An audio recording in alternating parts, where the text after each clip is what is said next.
நான் பொறாமலாம் படமாட்டேன். பொறாமப்படுற அளவுக்கு ஒரு நல்ல ப்ரொடியூசர் அப்பாவாக கிடச்சது உனக்கு நீ கொடுத்து வச்சுருக்க. எனக்கு பொறாமப்படுறதுக்கு எங்கள் அப்பா அம்மா விடவே இல்லை, கற்றுக் கொடுக்கல. பெருமைப்பட கற்றுக் கொடுத்துருக்காங்க. படம் நடிச்சிட்டு இருக்க போது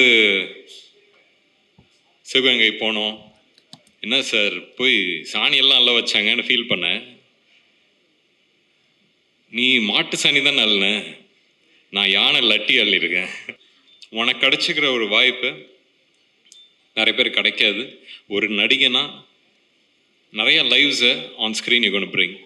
so enjoy that and you have wonderful time.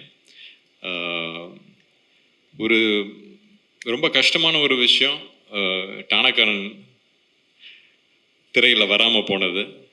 அது கஷ்டப்பட்டது எவ்வளோன்னு தமிழ் சார் உங்களுக்கு தெரியும், எனக்கு தெரியும், நம்மளை சுற்றி இருந்த ஒரு பெரிய டீமுக்கு தெரியும். அந்த ஃபீல்டில் வந்து வேலூரில் வெயிலில் கஷ்டப்பட்டு அந்த பரேட் பண்ணிகிட்டு இருக்க போது அங்கேருந்து ஜிப்ரானுக்கு ஃபோன் அடித்து, ஜிப்ரான் இதுக்கு என்ன மாதிரி மியூசிக்கு எப்படி பண்ண போகிறீங்கன்னு சொல்லிட்டுலாம் பேசினேன். பேசும்போது அது ஒரு ட்ரீம். இப்படி இருந்தால் நல்லாயிருக்கும், அப்படி இருந்தால் நல்லாயிருக்கும், நானும் ஒரு ஆடியன்ஸ் அதை என்ஜாய் பண்ணணும் அப்படின்னு நினச்சி நிறையா அவர்கிட்ட பேசினேன். அது நான் உலகத்தையே கட்டுப்படுத்தின ஒரு கோவிட் வந்து நம்மளையும் கட்டுப்படுத்தி விட்டுருச்சு. பட் திருப்பியும் உங்களோடலாம் வந்து இது வந்து என்னோட டானாக்காரன் டீம் அப்படின்னு ஒரு வாட்டியும் சொல்லும் போது ரொம்ப பெருமையாக இருந்துச்சு. இந்த வாட்டி நம்மளோட படத்தை வந்து திரையரங்கில் போய் பார்க்குறதுக்கு நானும் வெயிட் பண்ணிகிட்டு இருக்கேன். உங்கள் வெற்றிங்கிறது எங்கள் வெற்றி, நம்ம வெற்றி.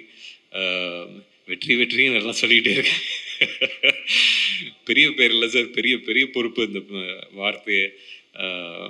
பட் இந்த இந்த டீம்னு சொல்கிற ஒரு விஷயம், Lalit sir thank you for choosing a script like this sir. And Tamil சாருக்கும் உங்களுக்கும் சேர்ந்து ஒரு தேங்க்ஸ் சொல்கிறேன் என்னை அப்ரோச் பண்ணதுக்கு.